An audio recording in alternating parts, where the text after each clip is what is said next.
Hello, everyone. Welcome back to another episode of Tantra's Mantra, where we go behind and beyond the tech news headlines. I'm your host, Prakash Sangam, founder and principal at Tantra Analyst. Today, we will discuss an important subject that doesn't get that much of attention it deserves, actually. Although it is fundamental to technology development, it almost becomes an afterthought in public discourse. Yes, we are talking about the test and measurement industry.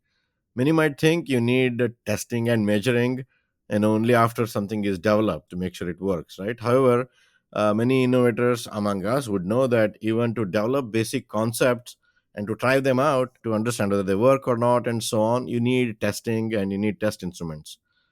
A lot of times, in fact most of the times, if not all the times, before even technology is developed, it is first simulated and tested on test instruments. Testing and measurement is an integral part of each and every step of the technology development. It includes proof of concept, productization, compliance, commercialization, optimization, and even the maintenance, throughout the product life cycle. This year, we are at some interesting time. The initial deployment of 5G is almost over, at least in major Western geographies. There is a major slowdown coming in tech. Phone shipments are forecasted to decline. Decline actually started last year.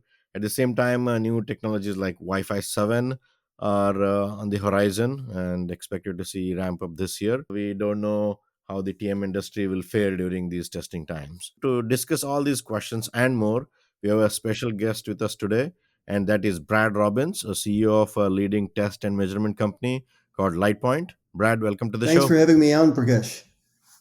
Very well. So let's get started with some quick introductions. Could you please give us a quick overview of your professional background and overview of Lite Point? Well, let me start with LightPoint. The company got started about 20 years ago, and Mm-hmm. it really was when Wi Fi, the first wireless technology to make major inroads in the consumer market, became popular. Mm-hmm. And at that time, testing, as you mentioned, is critical and very critical on any new technology. And it took a Mm-hmm. big rack of expensive, hard to set up, hard to maintain equipment to make any of the measurements that were required to assess the quality and to optimize the performance of the Wi Fi technology. And Mm-hmm. LightPoint's innovation was really to simplify test. So we said that for a technology to become widely adopted in the consumer marketplace, it had to be high volume, and for it Mm-hmm. to be high volume, you had to have a simple solution. You couldn't have a PhD follow every rack of test equipment around to make sure it was functioning. And so Mm-hmm. that's really been our focus for the last 20 years is how do we bring innovation to the intersection of wireless technology and high volume consumer products to enable people to get great products to market quickly with great economics and know that they can sleep at night because their brand's protected because they've got good quality testing in place. Very well. So that's kind of how we got started. Since those early days, we've expanded. We're now working on all the hot technologies: Wi-Fi 7, Bluetooth 5, 5G, FR1, millimeter wave, FR2, ultra wideband, Zigbee. If you name a wireless technology, we have a production solution for it. Yeah, the whole shebang of things, huh? Yeah. My Very well. background, I in test, I really like the way you describe. Most people don't think about test. I've been in the test industry for over 40 years, and what's been interesting is good consumer product companies think of test as a strategic investment. There's a strategy around what they do for test. And that doesn't Indeed. mean one size fits all, right? It's not, there's only one way to do it. But if you are working with a mature technology, you know what can go wrong, you test for that, and you can be very optimized. But if you're bringing a new technology to market, you really don't know what will go wrong. And if you want to protect your brand and your brand name, you're going to put a test strategy in place that's more comprehensive. And True. then the last piece that's interesting about wireless is that you can usually optimize the performance of the product. So it's not shouting, it's not whispering. and it's listening well during the manufacturing process. So you can actually get a higher performing and more consistent product if you do wireless test. And you spent a lot of time with Lightpoint? Yeah, so I got my start at Teradyne in semiconductor testing, Uh-huh. and Teradyne acquired LitePoint in 2011, and so I've been with the company with LitePoint now for 10 years. Yeah, a decade of testing with Lightpoint. That's great. When the talk of test and measurement comes, as I said, it is embedded in the full life cycle. Could you give us your view on various parts of this life cycle, how the testing is involved, so that listeners know the critical role it plays in each phase of the life cycle? You had mentioned earlier that the thinking about test actually starts when the product starts being designed. So at the very early stage, for example, when Wi-Fi 7 was being developed, we Mm-hmm. were working with companies who were simulating their chips and Mm-hmm. asking, is this a good waveform? Will this chip produce a good waveform? Because the standards have become more and more complex over time. It's unbelievable how much complexity is embedded in the 5G standard or in the Wi-Fi 7 standard. Uh-huh. And and so it's not a simple question to answer, is this a good waveform? Correct. And so you have to develop that, you refine the standards, and that'll ensure interoperability. Then as Correct. it moves to design verification, back when wireless started, the volumes that were rolled out, for example, with 2G, do you remember when people used to introduce a phone in a few cities? Mm-hmm. Right. And so the volumes there were lower, and you could look at a few hundred prototypes and decide if you had a good phone, right? Correct. Now, when they introduce a phone, it's worldwide, right? And so the step function increase in volume when you go to market now, and the risk you're taking on the inventory that you're Yeah. building for that launch is just Yeah. on a different level, different playing field. And Yeah. so the volume of prototypes that you need to test and really understand and optimize the performance of has exploded. And so there's a whole range of testing around design verification of designs. Yeah. And then we all know if you have a perfect design and you launch it into high volume manufacturing, that doesn't mean Mm-hmm. every phone is perfect or every device is perfect. There's variation that creeps in, either in the manufacturing process or the components that go into it. Mm-hmm. And you don't want to ship bad Yeah. systems, and you want to ship a consistent quality level. And so that's Mm-hmm. where production testing really plays well.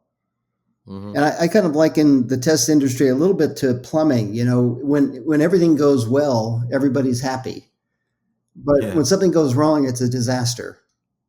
Correct. And you have to rectify as soon as you can, right? Yeah, when people talk to me about the cost of test, that's an important factor. But what's even more important is the cost of a production stoppage, because the Yeah. entire machine stops when that occurs, and that's wildly expensive.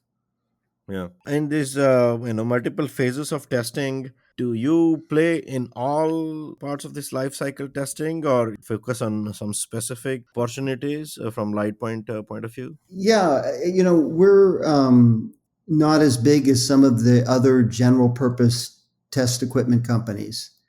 And Mm-hmm. so we have to focus, right, in order to bring value to the market, not just be another player. And Yeah. so we focus a lot on where does simplicity and automation and economics matter. Mm-hmm. Now, we start all the way up at the R&D stage, as I mentioned, even at the simulation stage. Mm-hmm. But the areas where there's some interesting volume tends to be at the design verification stage now, where they are under enormous pressure to rapidly say, is this a good or a bad design? And if it's Mm-hmm. not optimal, what changes are needed to their production target? So that design verification stage and then the high volume production stage are the two primary areas that we focus our solutions on. but we're involved all the way through from the very start at the chip design stage to the product design stage, design verification, manufacturing, and even in the reverse logistics channel. Can you explain that? What do you mean by reverse logistics channel? Yeah, so if you drop your phone and it needs to be repaired, they want to Okay. make sure that when they send it back to you that it's a good phone.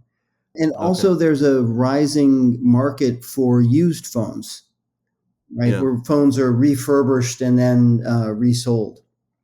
Correct. So I was at S23 launch event a couple of days ago, and sustainability and longevity of phones was, one of the major topics there. And the point you mentioned, the volume ramp up is so quick that, for example, if a new phone is coming to market, probably a large portion of its overall market is consumed in the first couple of months after the introduction, right? So you get one chance to be right, probably don't get a second chance on a same model. For example, making sure you do everything right before you go to volume shipment is so crucial nowadays. Yeah, there's a huge opportunity to make money, but only Yeah. if you execute well. Correct. And you mentioned about simplicity and economic testing and so on. Those are good differentiations. Anything specific you want to add to that on how Lightpoint differentiates itself from its very established and very long standing competitors, be it Andritsu, Rodin Schwartz, and Keysight, and others. Well, I would point out that for Mm-hmm. consumer wireless, LightPoint's been around since the beginning because that really launched with the introduction of Wi-Fi, Uh-huh. right? And then, as cellular has grown and really become a Mm-hmm. major force, we've Mm-hmm. been in that as well. But our focus has expanded, right? Sort of continuously across that. And the importance of what we do as people move from city launches to country launches to worldwide launches, those Mm-hmm. segments where there's volume, where lots of data needs to be collected in an automated fashion to optimize, has Mm-hmm. grown. And that's what has enabled a lot of our growth. Okay. It's good, segue into the growth of 5G and Wi-Fi 6E. The growth and the acceleration has been phenomenal in last couple of years. What role Lightpoint has played in this accelerated growth of 5G and Wi-Fi 6E, to be specific? On the growth, what we really do is we continue to take this increasingly complex technology and keep it simple to test, to collect the data and bring it to market. Mm-hmm. And in any industry that's growing and growing more complicated, what we've said is we will provide a total solution that Mm-hmm. allows our customers to focus on optimizing their design and Mm-hmm. not becoming an expert in test equipment. Yeah, We indeed. don't think a cellular engineer should have to become an expert in test equipment. They should be able to find out, is my ACLR meeting performance? Is my power level right? Is my receiver sensitivity correct? Those are Correct. the questions they want to answers to so they can optimize. Not how do I send a Skippy command to a bench instrument to make some activity occur. And so we want to continue to simplify things. Yeah, of course. And Yeah. these manufacturing setups are very complicated for the contract manufacturers. So Correct. they receive a design that they're asked to produce in high volume, and they have to deploy hundreds or thousands of test stations that all have to be calibrated and operate properly. And so we Mm-hmm. work with them to make sure that they have a solution that can be easily replicated, that the performance of it can be dialed in so each station performs in the same way. Yeah, and am I correct in saying that your primary focus is on the device side? Of course, that's where a lot of the volume is, not so much on the network side. Yeah, Prakash. So we have focused on, kind of what we would view the consumer, but Hmm. we do get involved in enterprise things where there's volume. For a long time we've done enterprise access points. We have Okay. been doing small cells. So we have a complete set of solutions for small cell for both FR1 and FR2. And we're Okay. very involved in the exciting ORAN technology. That's another good segue to my next question, which is on Open RAN. It's an interesting area, a lot of traction, at least on marketing hype side, and of course, a lot of VRAN is happening on ground as well. And I think T&M industry, test and measurement industry, is a key stakeholder in that because one, it involves a lot of compliance. When you're bringing components from different vendors who never used to work together before. First time they're trying to make it work together, right? If you're looking at the Open RAN itself, which means you have to first for these open interfaces in your in-house before even doing the interop. When you do the interop, you have to make sure it works properly, and obviously there will be issues. You have to decide who's not doing right, where this compliance is not happening and they're not interworking properly. So there's a huge role for T&M there as well. So I'm assuming you guys are involved in it, neck deep in it. What has been your experience, and how that has come along in last couple of years, Open RAN that is? Yeah, so we've been involved for some time and see it as a very exciting evolution of the telecom industry, right? This ability to virtualize your network, Mm-hmm.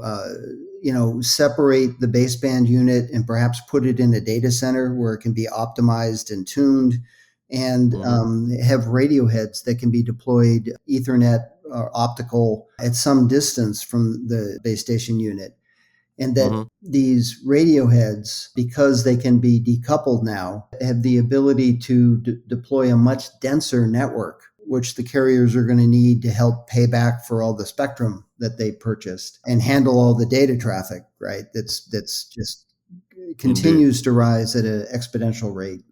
So we've Mm-hmm. been involved in that in the really from the start. We have a number of Yeah, ORAN indeed. test solutions. FR1 is the popular technology that people are working on today, and Yep. we're working on, as you said, this conformance is going to be key, right? Because you need Mm-hmm. for it to be realized, you need a number of people building radio heads that all Correct. conform to a standard, and so it's plug and play. And that kind of, I'm assuming, gives you a larger opening into especially the cell infra section as well, Yeah, right? well, as I mentioned, we've been doing small cells for some time. I think Yeah. in telecom, what's been exciting to a number of the carriers is the potential to increase their revenue per user, right? Their Correct. ARPU through fixed wireless access as they work to compete with the cable companies for bringing Mm-hmm. internet to people. And we Correct. see that as an interesting market that is Yeah. small today, but has high growth. Yeah, indeed. I mean, it's one of the bright spots in the 5G story so far, right? Other than, I mean, mobile Yep. broadband, it's more of much faster and more capacity than 4G. But I think fixed wireless access is one of the new revenue streams that 5G is bringing to the operator. So that's key And for then I that. think there's been a big problem with rural internet. Mm-hmm. Certainly, that's a big topic in the U.S. And Mm-hmm. these low Earth orbit Yeah. satellites have, I think, a strong ability to bring connectivity to everybody. Thinking about the next phase of 5G with all these exotic application service coming from with massive IoT, URLLC, Industry 4.0, and so on. So as we talked about, you get at the front end of a lot of this development, working with different vendors. What is your view on that? When do you think we will see them Yeah, commercialized? I'd be interested in your thought on that. But to me, a lot of that seems tied to this release 17 that has just been the spec that's just been approved. And I would expect maybe a 2 year lag between that and us seeing, broad adoption of a lot of those technologies. Yeah, true. So a lot of this is in standards, and many of these things, especially industrial IoT, has a very long gestation period, right? I mean, Mm. when you're digitally transforming the whole factory itself, which is a lot of times production affecting. So, and these players are highly risk averse. They want to test, try everything, and be doubly sure that everything works as it is stated or it is projected to work. And even the deployment takes time, even the testing, conformance, and making sure they're getting what they want from these technologies, as wireless inherently is a non-deterministic medium. So there are a lot of things happening there to make it deterministic. Various releases, 16, 17, 18, as well as in Wi-Fi 7. So 2 years would be a minimum in my view, could be one more. And also need to find out a really good revenue generating applications for operators to really invest and then grow them. So it's kind of a cat and mouse game on which comes first, whether operators will deploy these features and these abilities, and then the industry take them, or wait for the industry to ask for them and then start to deploy. So we'll see how that turns out.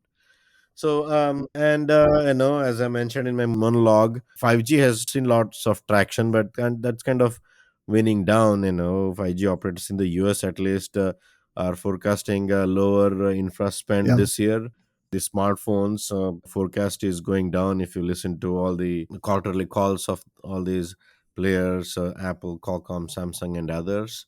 And then one thing is China is opening up, which could provide some opportunities, but looks like that will not compensate for the Yeah. other tech slowdown that is happening globally. So, what's your view on it, and how will test and measurement industry will fare? There's no question that there's a lot of business uncertainty right now, and it's hard to forecast the future. What did Yogi Hmm. Berra say? It's hard to make predictions, especially about the future. So, I'm going to go out on a limb and say that people consistently underestimate the Hmm. drive for data traffic. And it has been on an exponential growth for over 20 years, growing at Hmm. 30 to 40%. And that's just a Yeah. phenomenal transforming force to the industry. People used to ask me, they'd say, well, how many people can you talk to on a phone? And how many Hmm. hours a day? Well, my phone is constantly talking to the network. Yeah. Right, constantly it's updating apps and doing other things all the time. Correct. And Yeah. people said, well, how much video can you watch, right?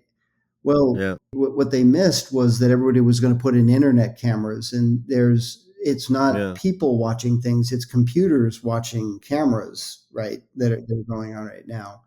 Zoom has had a massive impact, or just video calls, right? Have Correct. had a massive impact on the structure of data traffic, right? It used to be a consuming world, right? It was all download. And Yeah. now, where kids were doing video calls in the same home, suddenly they had to rebalance the network, uplink, downlink, Yeah. and latency began to matter, right? In that, so Yeah. people, I think, at the cutting edge saw those things would be needed and were deploying it, but it Yeah. wasn't broadly predicted that this would have to happen. Hmm. And I think we're going to continue to see this trend going forward. There's a connecting of the digital or the virtual world with the physical world to add value, improve efficiency, improve safety, that I think will continue. Now, on cell phones, what's interesting is they're predicting, I don't know, a 10% drop on unit volume year on year, something like that. It's Okay. all in 4G. Hmm. 5G is actually growing at about 20%, according to the predictions. So, the adoption of 5G is continuing, and that's causing a shift in handsets from the older technologies to the newer technologies. And the rate is down. It's going to grow, I think, at 20% is the prediction right now. And that's down from kind of a, 40, 50% number where it had been. But it still bodes well for there's growth there. And in all of this loom and gloom, automotive industry seems to be the bright spot, right? It seems to Yeah. be at the cusp of a true digital transformation with electrification, complete overall of the inside systems, entertainment systems, instrument clusters, and so on. Autonomous driving has been talked about all along. We'll see where that goes. So, what is Light Point's involvement in that industry? Yeah. So we've been involved in the automotive industry for a long time. I think the Interesting changes that are going on is the massive electrification of the car, right? It's moving from a highly mechanical device to a highly connected device. And, of course, there was the wireless connectivity, whether it was 3G, 4G, or now 5G module connectivity. There's the Mm-hmm. infotainment where people are putting in Wi-Fi hotspots and Bluetooth for the audio connection. But the thing that's sort of Mm-hmm. hot right now, I think, is this adoption of the ultra wideband technology.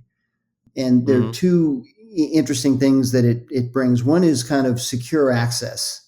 People had very sophisticated Bluetooth key fob sensing systems to make sure you were next to the car when you tried to open the door. Correct. Yeah. But that was hacked when people went to relay attacks.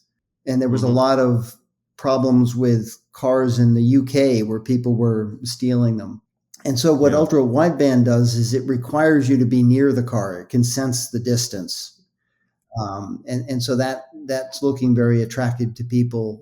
And then it has the technology beyond that without needing to associate or pair to do secure transactions. So it may actually go beyond the car to doing things in financial transactions. But coming Yeah. back to the car, the next thing that people are looking at is sensing occupancy. Can you Mm-hmm. tell if there's a kid in the back seat, right? And what Mm-hmm. actions would you take about not letting people lock the doors, if they've left their kid in the car, or knowing to Correct. keep Yeah. the air conditioning running, right? The car could do things autonomously that would make it safer for the passengers. Mm-hmm. Then there, of course, there's radar that continues to be deployed broadly, and cars are amazingly safer, in terms of front end collisions than they used to be. To wrap this up, so as we mentioned, some challenges down the road for this year for the industry, telecom industry, specifically tech industry, overall, and T&M for sure is part of that. What are your words of wisdom for the industry from T&M point of view for this upcoming year? Yeah, I think, like any business cycle, you have to be prudent, right? You have to make sure that you're not getting overextended and that you're really focusing on the right priorities. But Mm-hmm.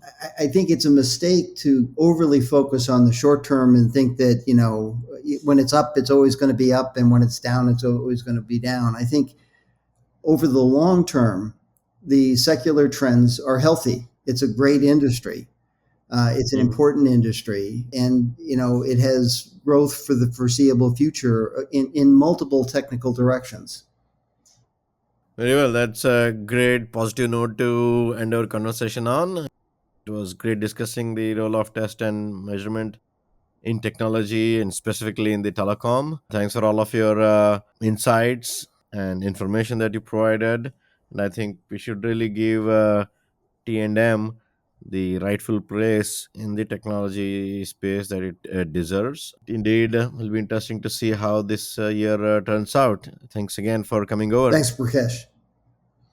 So, folks, that's all for now. Hope you found the discussion informative and useful. If so, please hit like and subscribe to the podcast on whatever platform you're listening this on. I'll be back very soon with the next episode, putting light on another interesting tech subject. Bye bye for now.